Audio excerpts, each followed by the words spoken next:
Hello and welcome to Intoxicus Gaming. As you can see, we've made some recent changes to the format and looks a little bit. Always looking to improve and do better, and as always, if you like or dislike anything specific, have any feedback how I can improve and do better, please let me know in the comments, and as always, always interested in your feedback and constructive criticism how I can improve and do better. And all that aside, onto the actual topic, which today is about Doom Eternal, and also the Doom Eternal game director that showed up on the Joe Rogan Experience, and they did like a decent little interview. But it started off with something super interesting, and we'll watch a short little like 2.5 minute or so clip of it.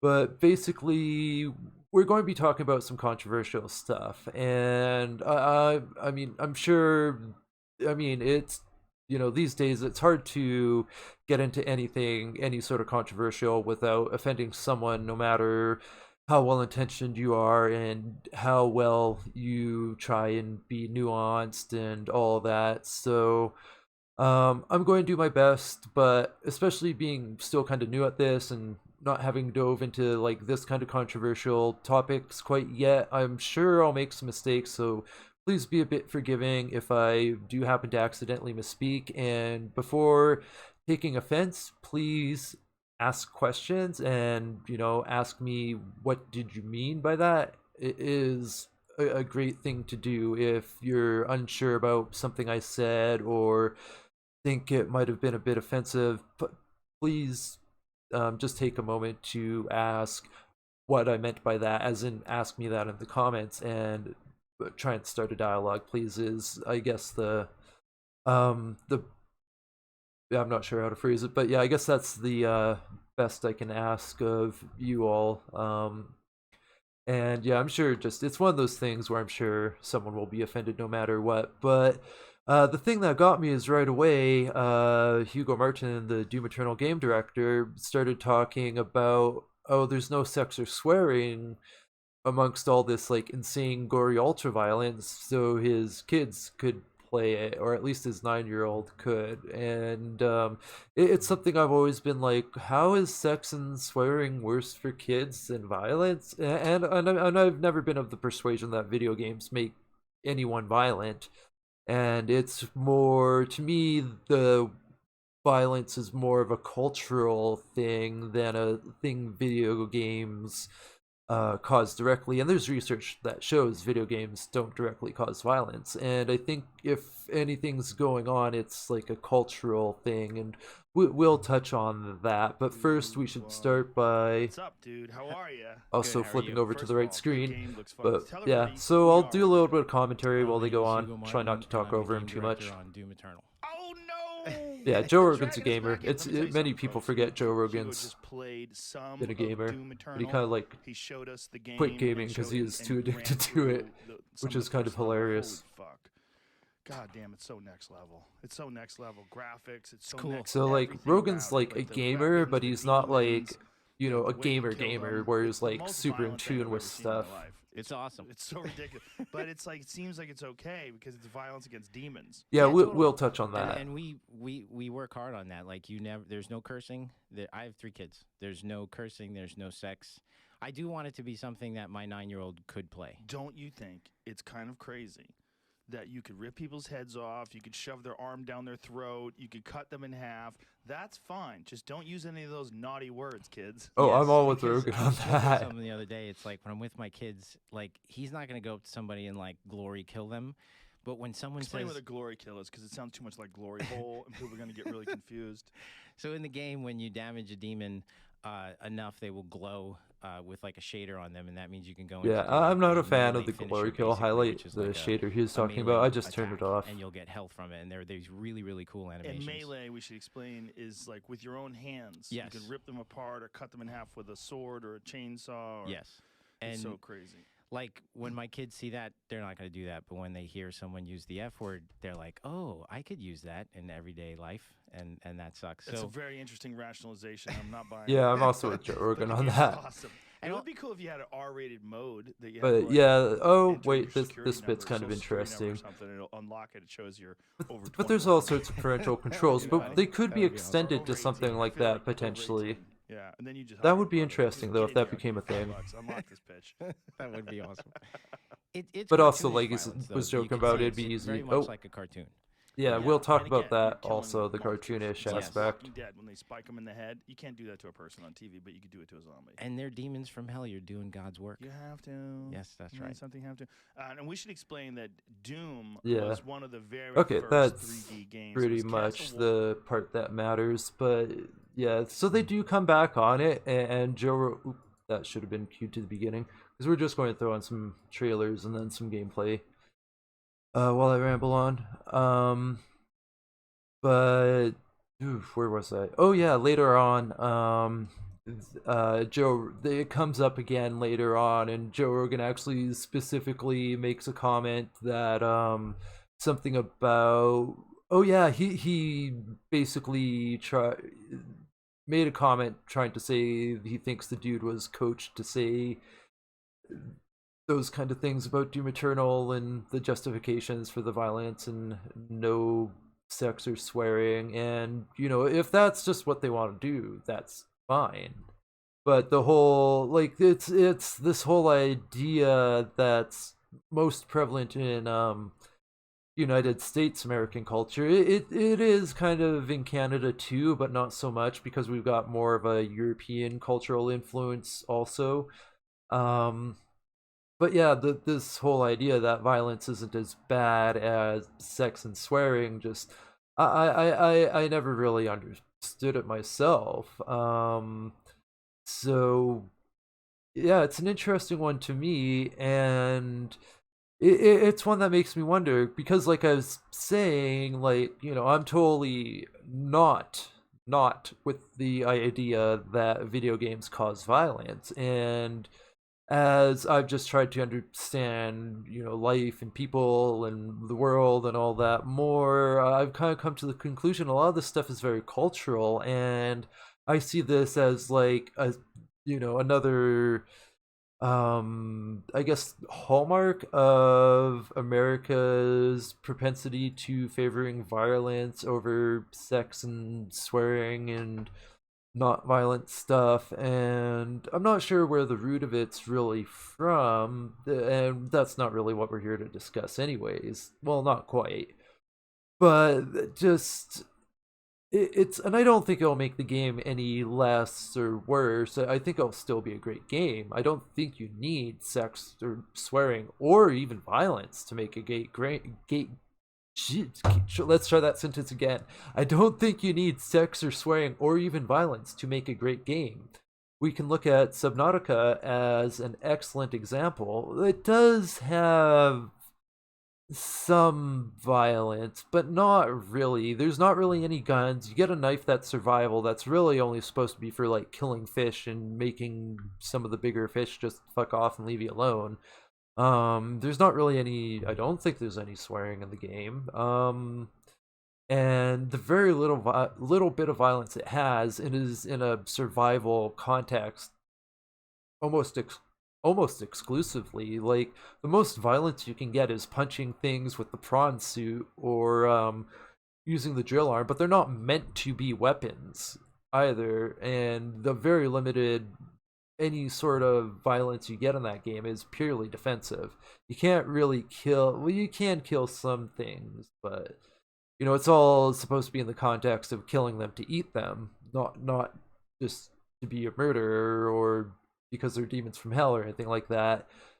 But and the thing that I'm getting hung up on, to be clear, that I'm kind of not getting to the point of, is it's the prioritization of, I don't know if prioritization is quite the correct word, but thinking that violence is any less bad, or sex, or I guess it's better to phrase that sex and swearing is worse than violence for kids somehow, which I just, yeah, that one just boggles me. And maybe it is that more of a European cultural influence Canada tends to have. because yeah, with Canadian TV, you'll tend to see boobies way more often and sex related stuff more often than you'll see on American TV, and that's just been kind of normalized. And if anything, like keeping sex content, I mean, there is, I'm not saying like, let kids have porn. Definitely not saying that. Just want to be clear. But for kids to be able to watch things that talk about sex or have sex related content is actually probably good and healthy for them.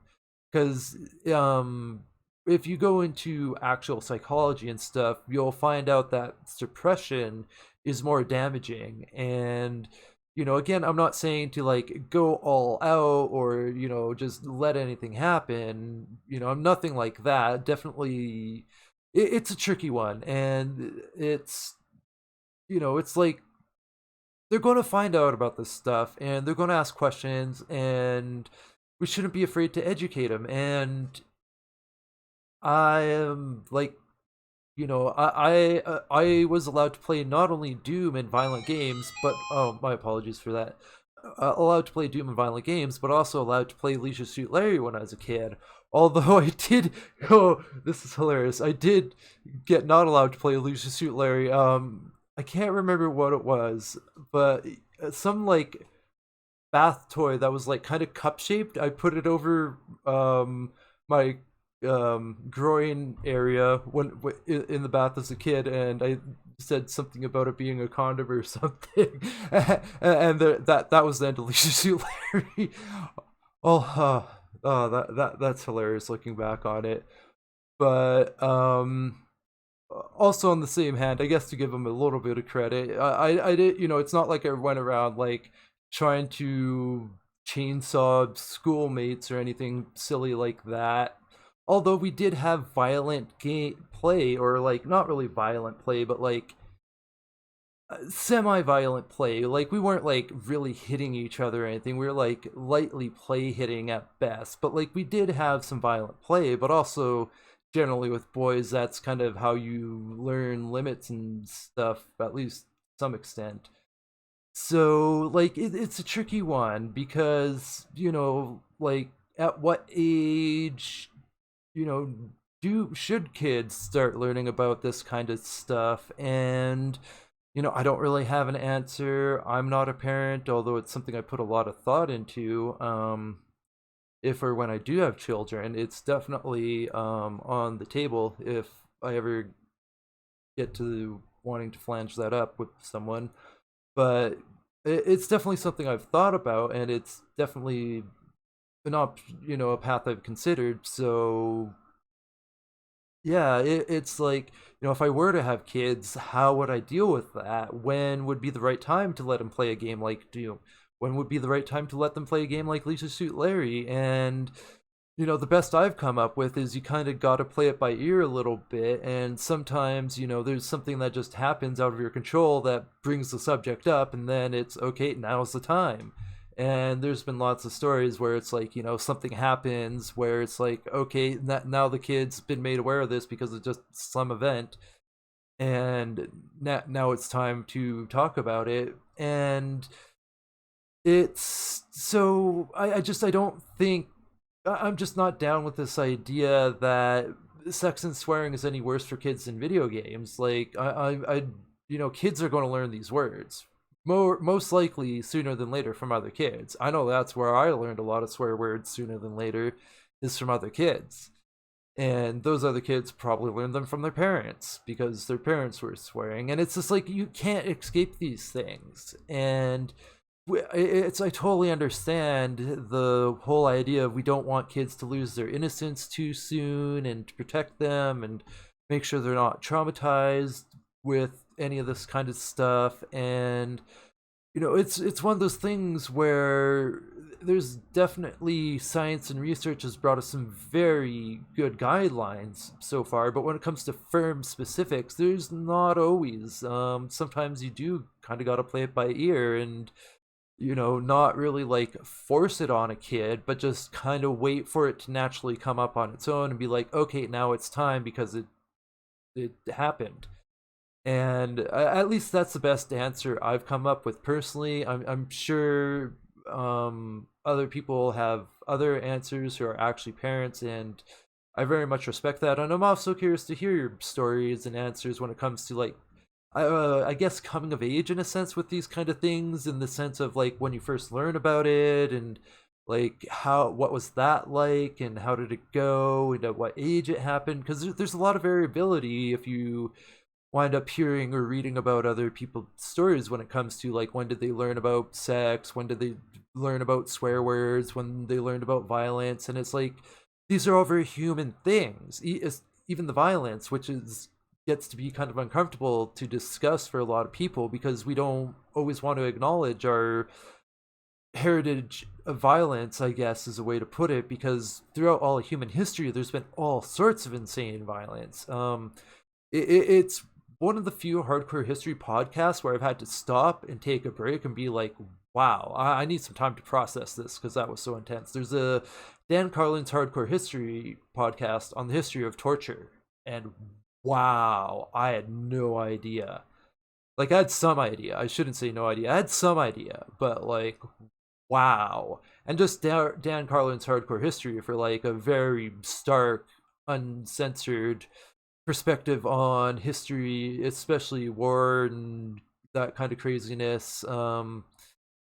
Yeah, we've got some unfortunate craziness in our history and maybe even in our nature that we are evolving and getting past. But I think that's in part why violent video games are so appealing and so much fun, because they tap into that nature, for lack of a better term, or the heritage of violence, or just that there's reality to it that's inescapable. That ties into the whole, oh, there's demons, so it's plainly necessary. So we will be touching on that right away.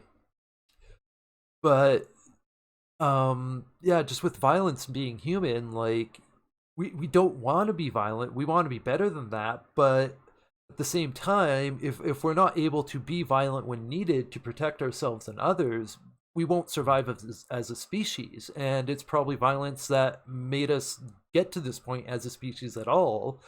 Um, Mostly highlighted by the fact a significant portion of the population has Neanderthal genes, and also has the genes, not necessarily at the same time, but there's just two big gene things that have been found, is Genghis Khan and Neanderthal. So it seems like we conquered or something like that, something crazy where we won over Neanderthals and interbred with them to some extent. We're not really sure on the specifics of that, obviously, but especially going back to that long ago, it's almost certain there's a lot of violence involved in that. And to survive, for hunting, to get food, is a violence. And hunters now, they talk about honestly where it's like they can have a hard time taking the shot. And there's times where a lot of hunters just don't want to do it just because at that moment they just don't feel right about it. So even when it comes to now, when it comes to acquiring food, we can even talk about factory farming, because there's violence with that, at least in the killing of the animal to be able to eat them, but also in the sense of the cruelties that happen with factory farming. Like, it's hard to escape violence as a human as much as we're trying to get better than that. And so what I'm taking a long ass time to get around to is it's not bad necessarily to expose kids when they get old enough to be able to um, contextualize it and understand it better, to expose them to these kind of things in a way where it's not so direct.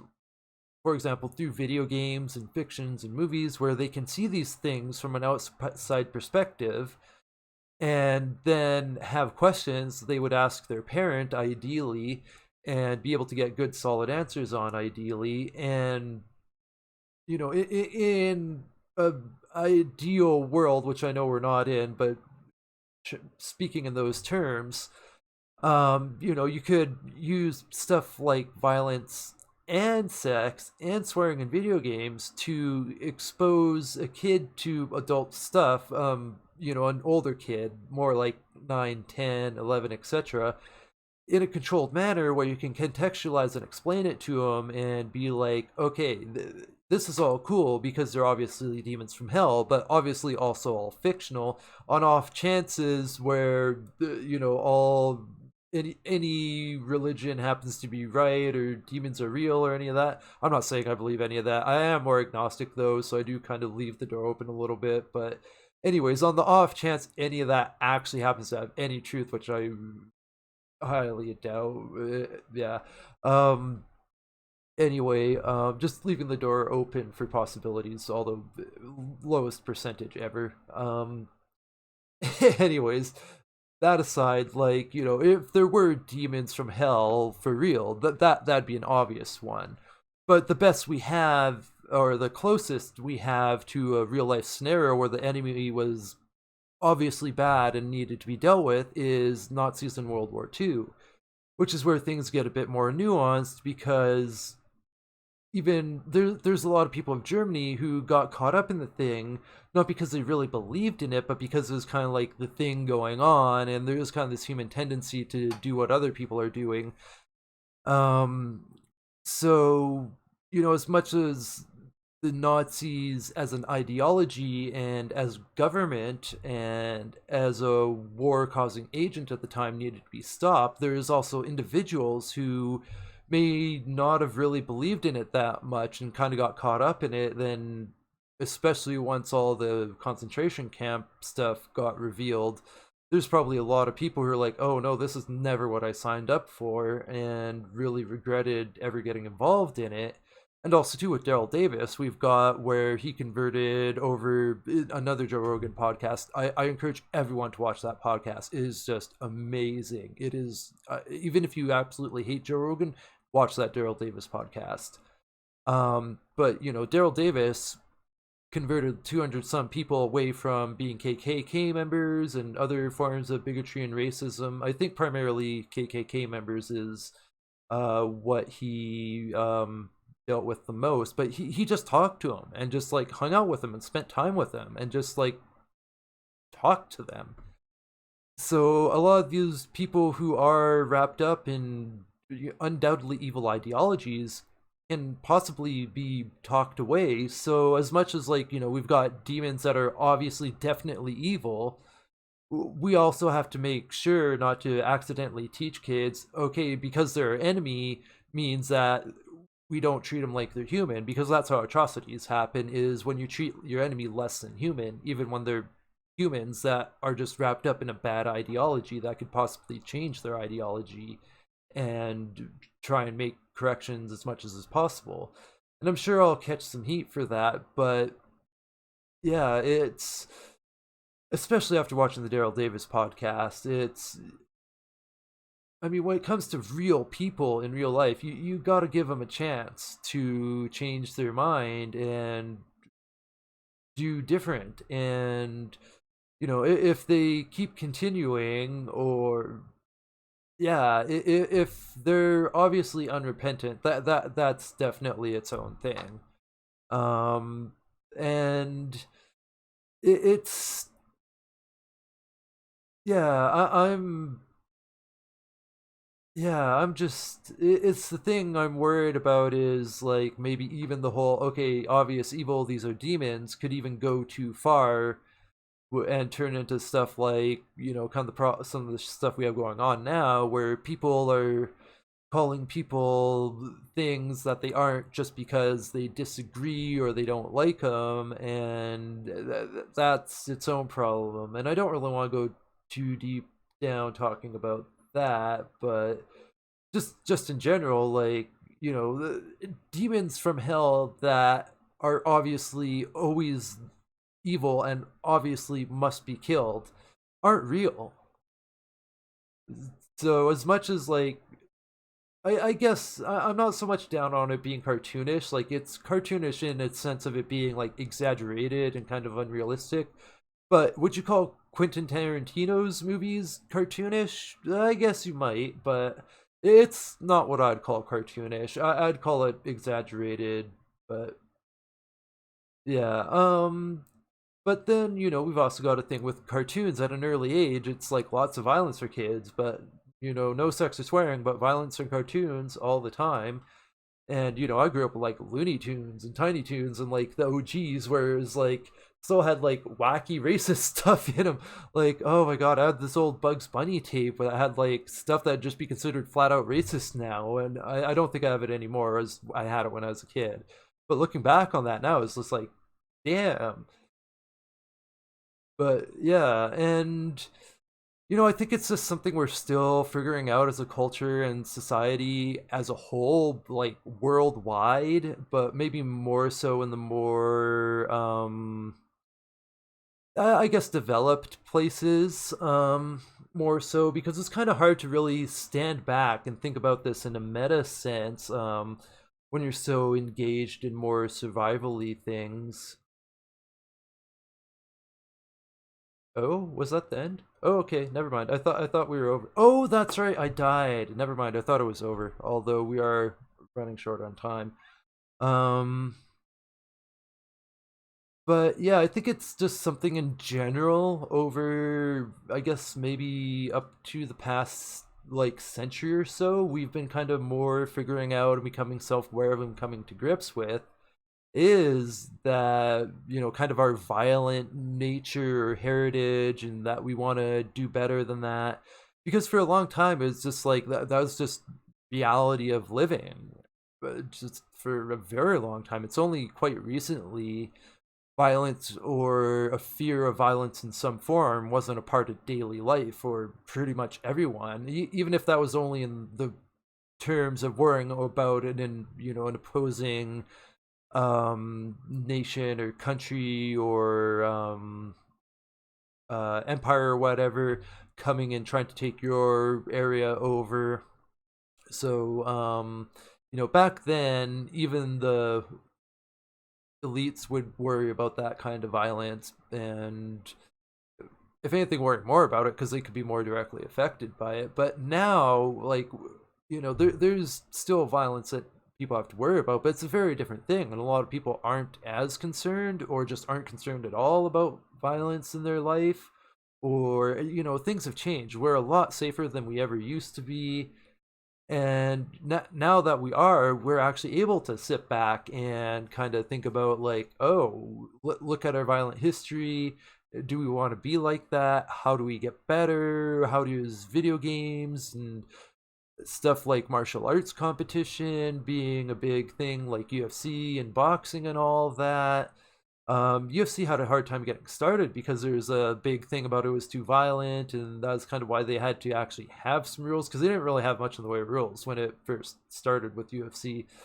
And so, and a term that gets thrown around when that thing gets kind of hyped up is stuff like barbarism, because we don't want to be barbaric and we want to be better than that. And it's this is something I don't really have any firm answers for. It's more stuff to think about, but also too, I haven't been able to do it in a long time, but because of the medical stuff going on. But yeah, I hate saying it in a past tense, but I used to do Brazilian Jiu-Jitsu and Muay Thai and MMA, mostly Brazilian Jiu-Jitsu, just because I just enjoyed grappling the most and was very serious about it. And I think it's a very fundamental level of martial arts should be taught in school to everyone, because if everyone's on at least a basic equal footing, it changes a lot. And you'll get people a lot more cautious about wanting to get into violent confrontations with other people if they're thinking in their back of the mind, I don't know if this person kept on doing martial arts stuff after school. They might only know what I know, or they might know more. And that would change a lot. And or at least I believe it would. And that's an interesting thing to meditate on upon of itself, just because the idea that people are less likely to engage in violence if they think they may not be successful in their violent engagements is an interesting thought in of itself. And there's a very human psychology aspect to that. And yeah, it's if we get to try and wrap this up, because I don't want to ramble on too long and I'm out of background video footage now. um if we were to ask, what age should a kid be exposed to sex, swearing, and or violent video games, I'd probably go maybe age 10ish or so. I'm sure other people would disagree, but it's hard to really have a firm answer, especially not having kids myself and only just thought about in advance, how would I raise a kid if I were to flange that up. And yeah, it's a tricky one, and I do think it matters when a kid's exposed to this kind of thing, and I think it even matters more so how they were exposed to these kind of things. And I think it's really the how they were exposed that matters most. If I can end on any sort of firm conclusion or anything, because really this is just more stuff to think about. um and I think how people are exposed to things matter a lot. Just because Joe Rogan's part of the topic, I remember Joe Rogan telling a story of he took one of his daughters fishing and it turned out into a bad experience. And if anything, I'd cite that as an example of how you expose a person to something matters a lot. And when Joe Rogan talked about it, I forget the specifics, but he mentioned, oh, he definitely realized he made mistakes, how he approached it, and stuff like that, and he like definitely could have done it better. And it's how a kid understands violence and how humans interact with violence and how society and culture interact with violence matters a lot on how the person was exposed to violence. And so I don't think it's bad for children to be exposed to these kind of things in fiction or video games in general. I think it's up to the parents to be there to regulate that exposure and put the context and understanding on it so the kids understand what's going on, what's ethical, what's unethical, and all that kind of thing, and all those kind of things, I should say.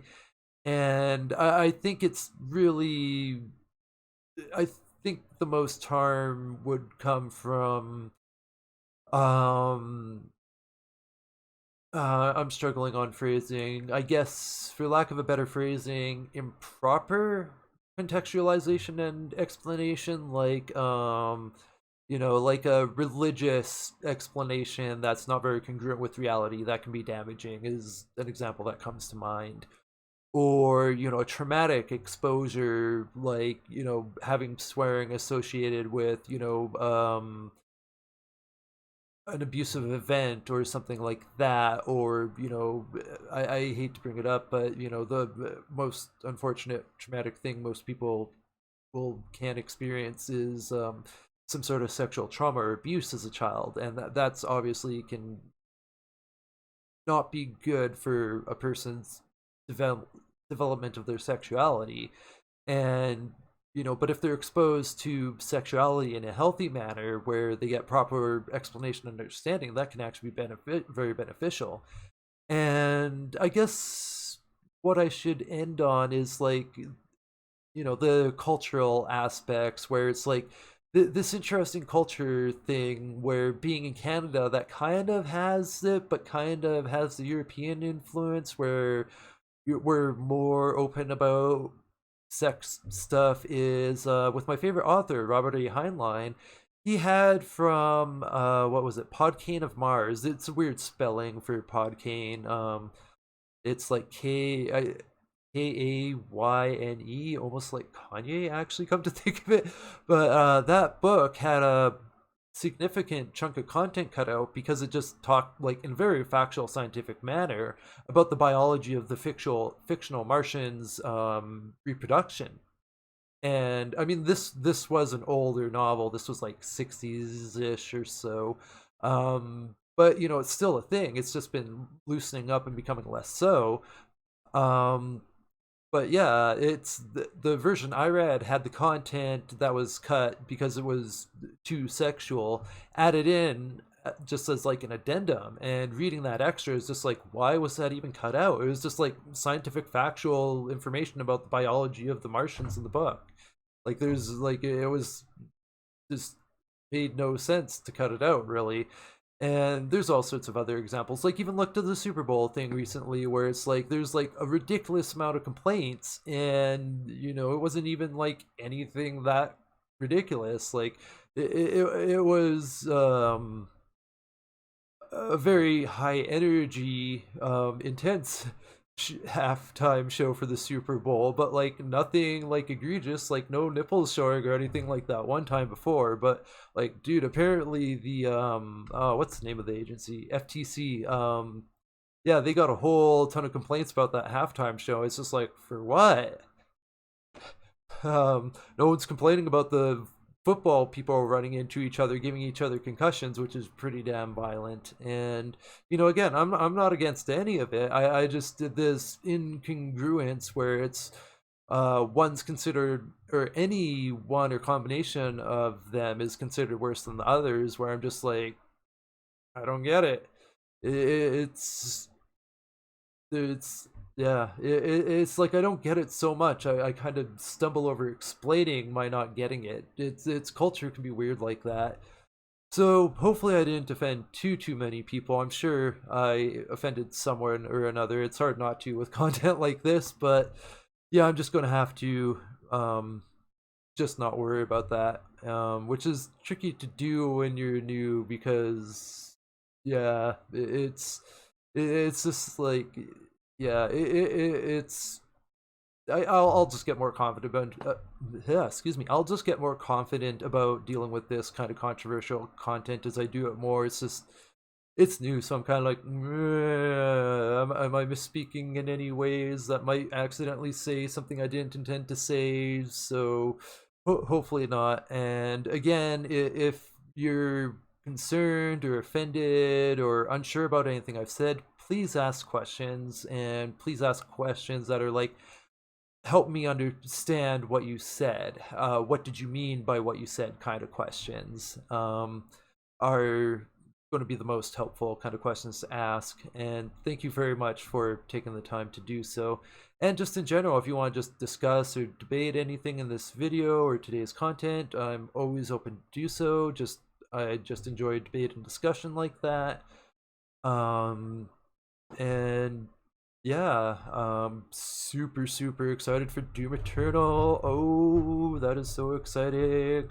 So exciting for the ultra violence, glory killing, glory smirching. See, and yeah, it's there's nothing wrong with violent games. It's yeah, so but yeah, I'm super excited for Doom Eternal, and I'm also excited for the collector's edition, which is going to be a weird one because I can't help but be like, has Bethesda learned from their previous mistakes, or am I going to get burned because I don't want to have to do content on how the collector's edition sucked and how Bethesda can't get their shit together when it comes to this stuff. So hopefully that's not the content I'll be making. But on that note, when the collector's edition arrives, I will be doing an unboxing. The full unboxing will be available on Patreon, but I'll edit together some sort of shorter preview kind of deals just to try and entice people into Patreon. So anyone considering Patreon or signed up or planning to sign up or whatever, you will still get exclusive content to the collector's corner thing, but I want to try and show them why it's worth going to Patreon or signing up for the Patreon. So just a little heads up there. And speaking of the Patreon, please sign up, $1 a month to start, and there's other tiers and all that. And there's also the GoFundMe, which is more directly for equipment and that kind of thing. But the GoFundMe directly supports Intoxicus Gaming. The Patreon's more for me and the kiddies, and to keep us paying bills and cat litter and food and all that good stuff. The cat litter is obviously for the cats, not for me. And yeah, PayPal, if you don't like GoFundMe or Patreon, there's PayPal link. Sorry about that. I totally forgot to hit mute on that, but I don't want to re-record a billion times, which is can be a thing when doing content. So yeah, I gotta wrap this up, and yeah, I think that pretty much covers everything. Live stream as usual, Tuesday and Thursday. Might do an extra on Wednesday and Friday though. That's when Doom Eternal's out, so I will be live streaming that probably like all day Friday. Well, I'll probably be live streaming Doom Eternal straight until I'm done because I want to play it, I want to get it done, and yeah, so expect a lot of live streaming all next weekend while I finish Doom Eternal, probably by the end of the weekend. Hopefully faster than I finished Doom 2016. Anyways, we've gone on long enough, and I've rambled on long enough. Thanks for watching. Thanks for flanging. Thanks for remembering to bring a towel as always. And as always, have a good one. Oh damn it, I'm not ready enough with the outro music. There we go. Yay!